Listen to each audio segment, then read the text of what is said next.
Living God, help us to hear the scriptures so that we may truly understand. That understanding we may believe, and believing we may follow in all faithfulness and obedience, seeking your honor and glory in all that we do. Through Christ our Lord. Amen. Now I'll read the sermon text of Luke 14:25. Now large crowds are traveling with him, and he turned and said to them, whoever comes to me and does not hate father and mother, wife and children, brothers and sisters, yes, and even life itself, cannot be my disciple. Whoever does not carry the cross and follow me cannot be my disciple. For which of you intending to build a tower does not first sit down and estimate the cost, to see whether he has enough to complete it? Otherwise, when he has laid a foundation and is not able to finish, all who see it will begin to ridicule him, saying, this fellow began to build and was not able to finish. Or what king goes out to wage war against another king will not sit down first and consider whether he is able with 10,000 to oppose the one who comes against him with 20,000? If he cannot, then while the other is still far away, he sends a delegation and asks for the terms of peace. So therefore, none of you can become my disciple if you do not give up all your possessions.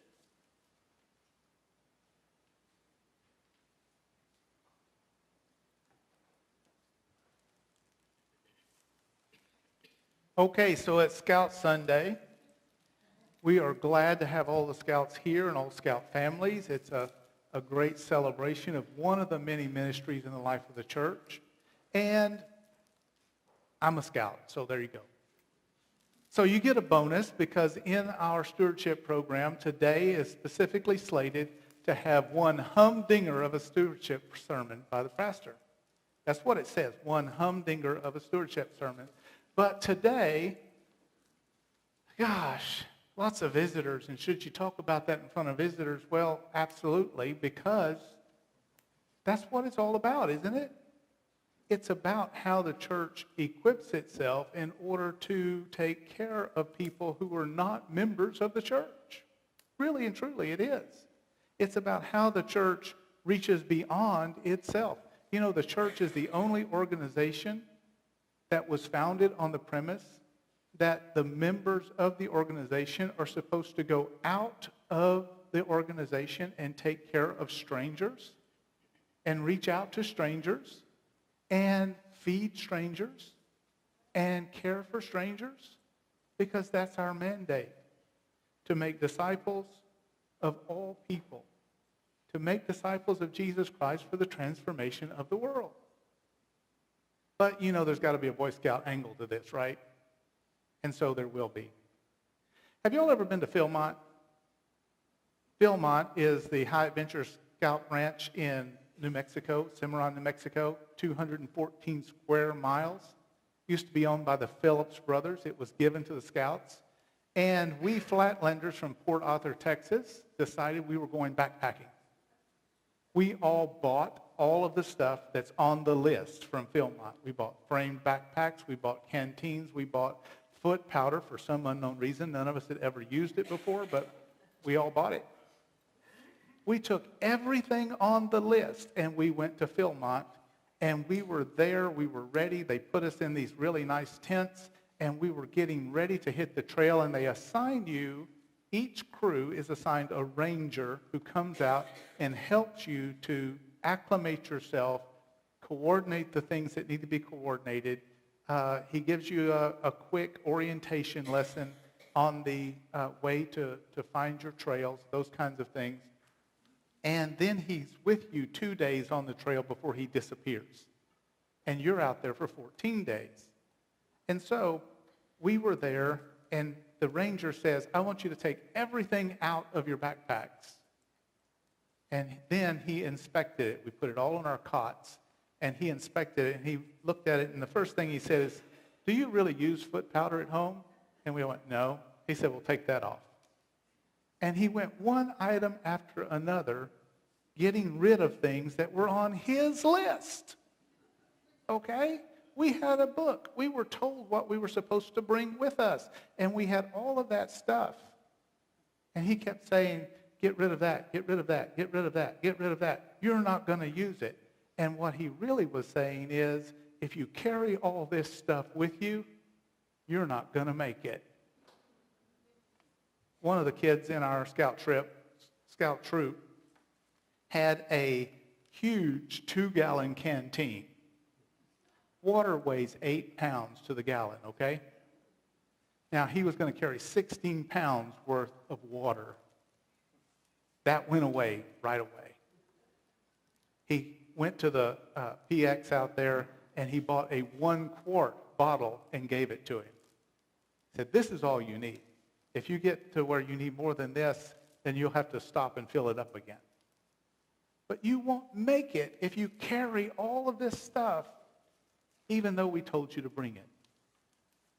Jesus is with his disciples.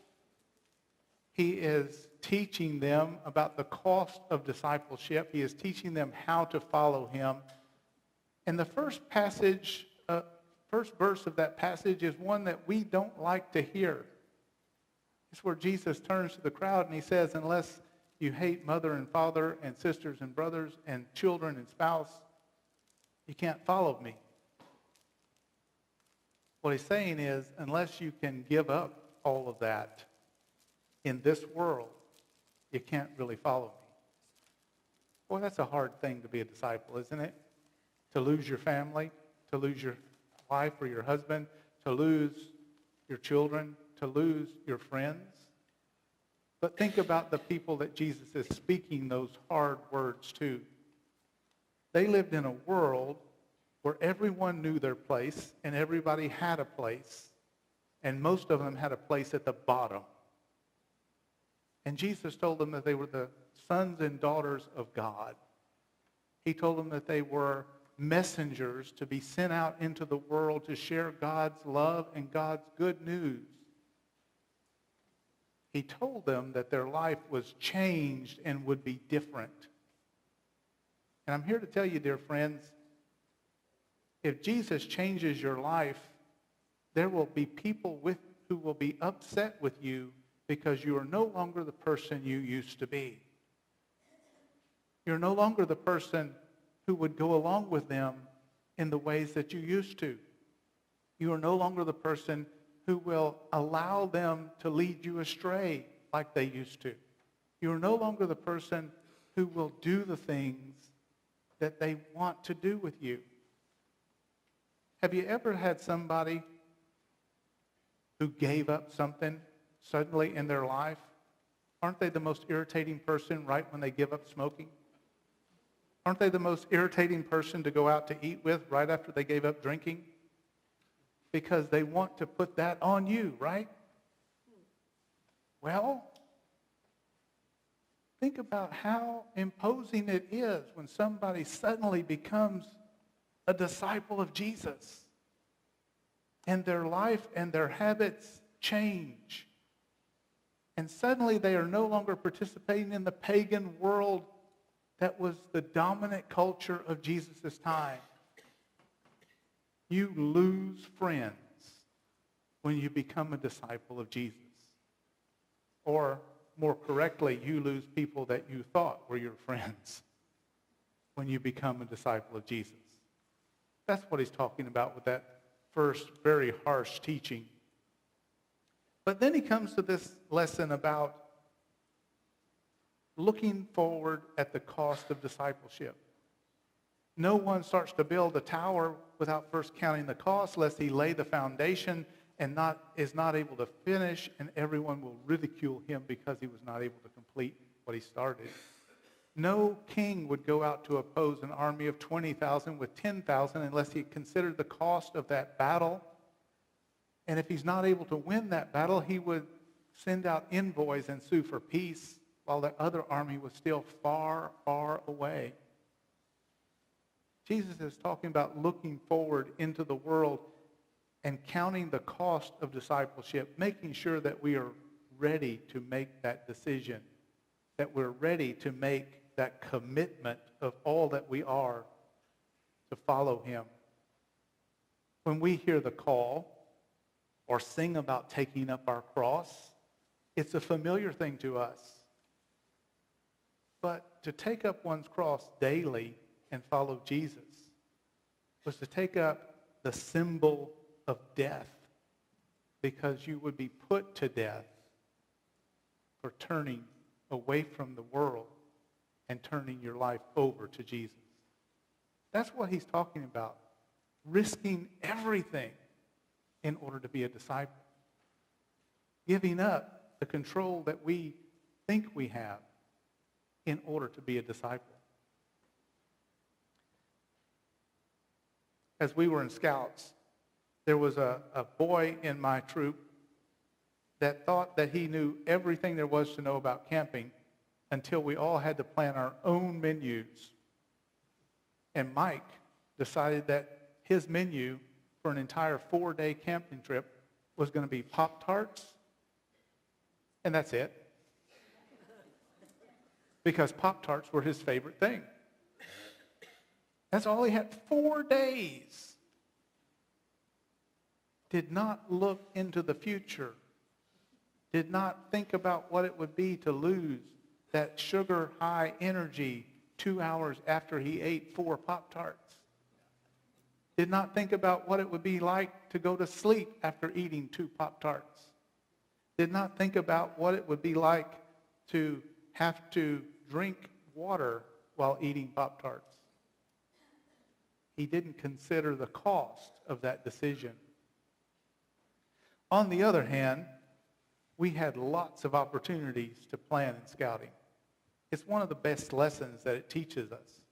It's about how to coordinate and to overcome the differences within the group.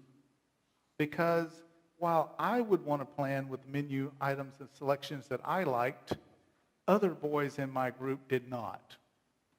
And so we had to negotiate whether or not we had corn or green beans. We had to negotiate the kind of things that would be on the menu and then plan the menu, and then someone had to be held accountable about purchasing the menu.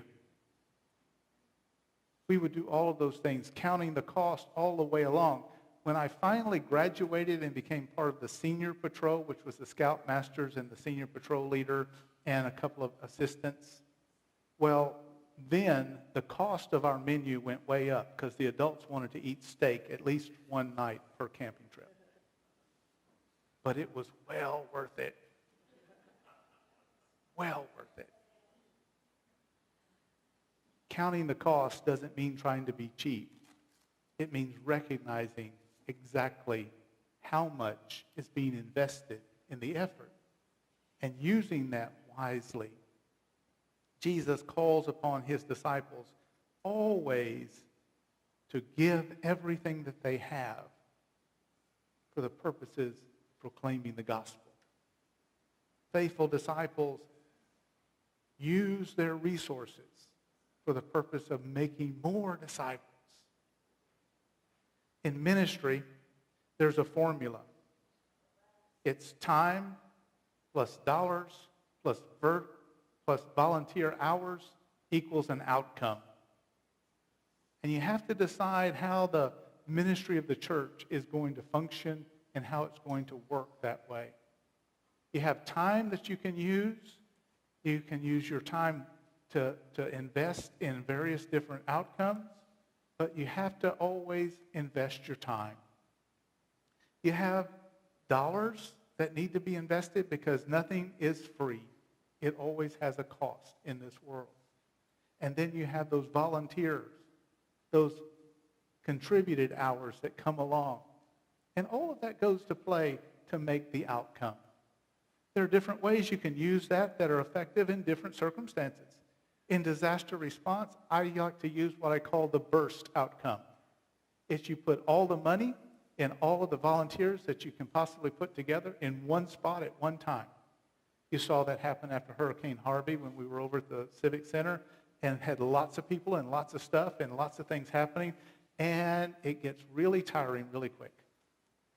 It's kind of like you burn out really fast, but that's okay because sometimes you need to push everything you can at a disaster problem. But if you try to do that for every ministry in the church, you'll find out that you cannot sustain it. You cannot continue to use volunteers at that rate. You cannot continue to spend money at that rate. You cannot continue to focus all your time at that rate because other things go lacking. You have to count the cost. You have to understand what you're getting into. There's another system. I call it the Methodist system because I'm a Methodist. But it's where you consider what you're doing and you make sure that you're doing that the best that you can. And then you have to plan. And this is where it gets really frustrating for a lot of us, is the planning. Because we want to make sure that what we're doing is going to have roots. And we want to make sure that what we're doing is going to last. For example, when I came here, a week or two after I was here, I was talking to people, and I suggested that we needed to have a grief support ministry. And several people said, that's good, we need that, because we have lots of folks, widows and widowers and family members and different people, and it's never been done successfully or been sustained here. And so I was ready to do it, and then something else happened. Actually, what happened was there were other claims on my time and other claims on the resources of the church. And so rather than doing something poorly, I put it off. Because sometimes the best decision is to delay things until things are right. And then we put it together and had the first session last fall, a year later, and we'll have the second session in March. And we'll have the third session next fall. And we'll have the fourth section of March after that, because it is sustainable. It is something that we invest in. It is something that we marshal our resources to and we plan for. Isn't that the way that the sustainable things in your life work? It's the way that we have to bring things on board, put into our schedule, and decide this is where we are going to invest our resources, our time, our talent, our gifts, and our money in order to make a difference in the world. Not just to put on a show. Oh, I can put on a show. But I would rather make a difference. There's another project that's coming up. One of our members lives in an apartment complex, and she cannot come to Bible study because of transportation and because it's usually at night. And so she's asked, can we come to the apartment complex? Now, I could go over there and make a show right away, but could I keep it up? Could I make it happen on a regular basis? Are you willing as a congregation for the pastor to invest time outside the realm of this place to go there and to commit a morning a week? That's a question that you're going to have to answer as we get ready to ask that question of you in the coming weeks. It's also a question I put to a group of pastors the other day as we met for lunch, because I recognize that that's something that's probably bigger than I should commit to by myself. It's something that probably the churches of our community need to commit to, so that maybe one week it's me and one week it's another pastor and the next week it could be a third pastor, so that it is not too much for any one of us to add to our schedules. Counting the cost of discipleship allows us to share the ministry that God has given us to do. We have to count the cost of what it takes to be the church of Jesus Christ. You know we have a budget of somewhere in the neighborhood of $300,000. You know that we pay our staff. You know that we have to take care of the light bills. But stewardship is much, much more than just meeting those costs. It's about counting the cost of how we are witnesses to Jesus. And it's also about counting the cost of what if we don't. What if we don't reach out beyond the walls? What if we don't start new ministries at locations other than the church? What if we don't go into the community? That's a cost. It's a cost to the people who would have been served. It's a cost to the Church of Jesus Christ that doesn't reach out. It's a cost to us as individuals for failing to be faithful. Jesus has a very simple formula for discipleship. Give me everything and trust me with it. That's all he says. Everything. All that you are, all that you have, all that you hope to do. Turn it over to Jesus and allow him to use it for the building up of the church, for the making of disciples, for the transformation of the world. In the name of the Father, the Son, and the Holy Spirit. Amen.